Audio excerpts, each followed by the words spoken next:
Hey guys, salut, it's Alex. So today I'm gonna show you how to make your very own sourdough starter, which is in my opinion just the first step to make and to bake the perfect loaf. If you never did bread before, then maybe start with another video I made about how to make simple bread at home using a Dutch oven, and you will crave for more. And that's exactly what this whole series, because yes, it's a series, is all about. Understanding everything there is to know to bake the perfect loaf of sourdough bread. Let's begin.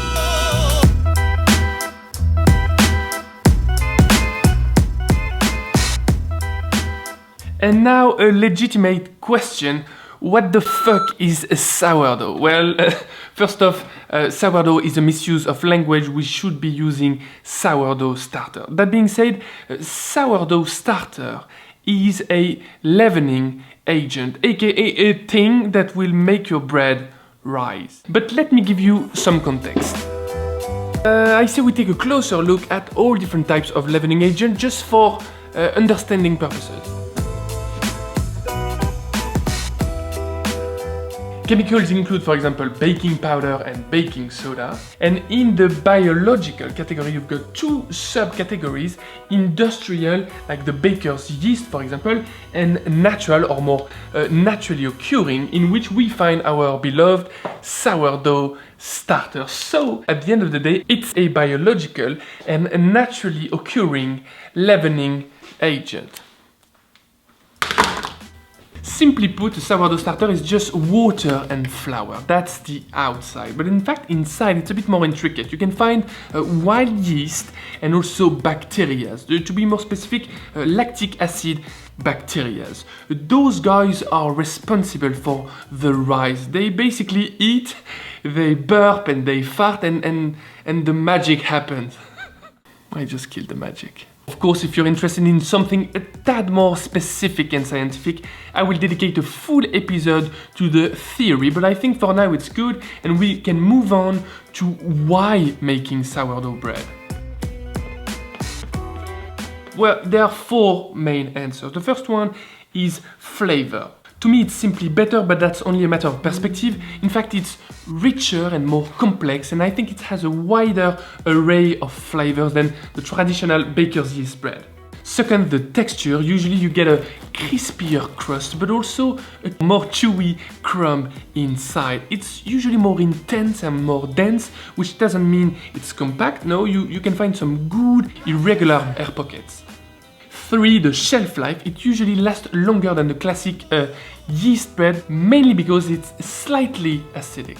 And 4, nutrition. You get loads of benefits from eating sourdough bread, including gluten-related stuff, but again, it's a very vast and quite controversial subject. There will be a dedicated video with dedicated controversial comments. Okay, now you see the big picture. Let's take a closer look on how to make sourdough starter. In a container, like a clean jar or Tupperware, mix in 20 grams of whole wheat organic flour and 20 grams of tepid mineral water. Let it sit loosely covered for about a day, up to 3 days in a warm and dark place. Organic flour is more likely to contain wild yeast and bacteria because it hasn't been chemically treated that much. Also, whole wheat has much more elements than plain flour, so again, it's more likely to contain the things we need. Finally, I do avoid tap water, which does contain chlorine, which is a direct enemy to yeast and bacteria, which is usually good, but this time it's bad. At some point you should see tiny air bubbles sitting on top, not much, but it's a good sign. It means that there is something going on. It smells good. It smells soft. It smells like flour. It doesn't smell funky or super sour. Add 40 grams of water and 40 grams of flour.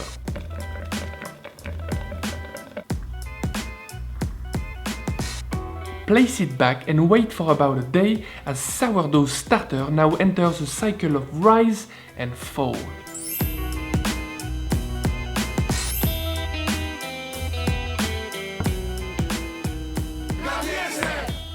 This time add 80 grams of flour and 80 grams of water. Give it a whisk.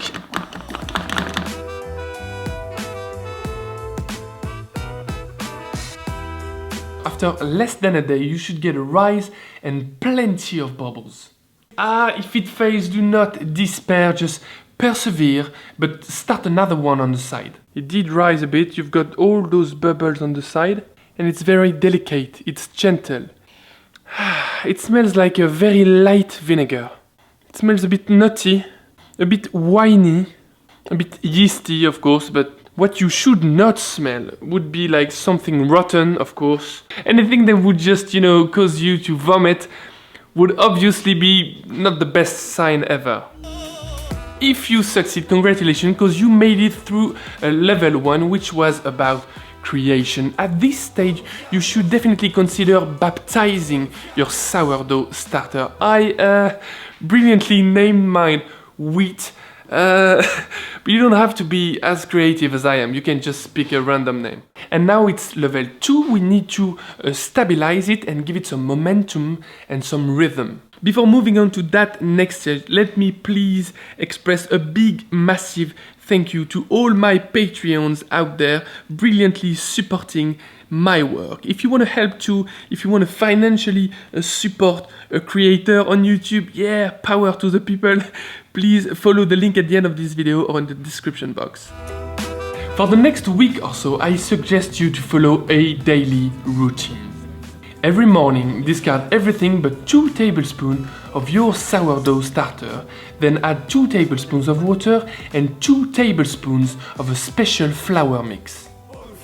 Whole wheat flour was perfect to start a population, but now we also need to focus a bit more on feeding it, and from my experience, plain flour works great for that. So as a compromise, I suggest a mix of 50% whole wheat flour and 50% plain flour. It's the best of both worlds. After a week or so of that daily routine, you'll notice that your sourdough starter has become more predictable. So congratulations, you've made it through level 2. Your sourdough is now stabilized, not immortal, but just a bit more forgiving. If you take good care of it, like feeding it with a tablespoon of water and flour every day, keeping it away from draft, it should stay alive for a very, very long time, like forever, which is basically the longest time ever.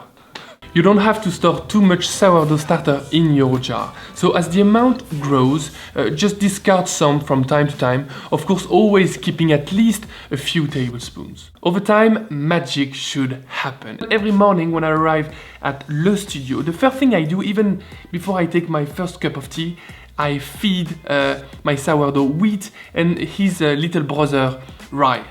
I do enjoy this long-lasting, ongoing process, and I think you will like it too. So guys, that's it. I hope you enjoyed this sourdough episode. I know there are many questions which still remain completely unanswered. Well, at least one. How do you fucking make bread? But that's the core principle of a series, right? So if you want to, you can write them down in the comments down below, and I will do my best to answer them in the coming episode. And that leads us to the most important thing, which is subscribing to this channel so that you don't miss the next episode. Bye bye, salut!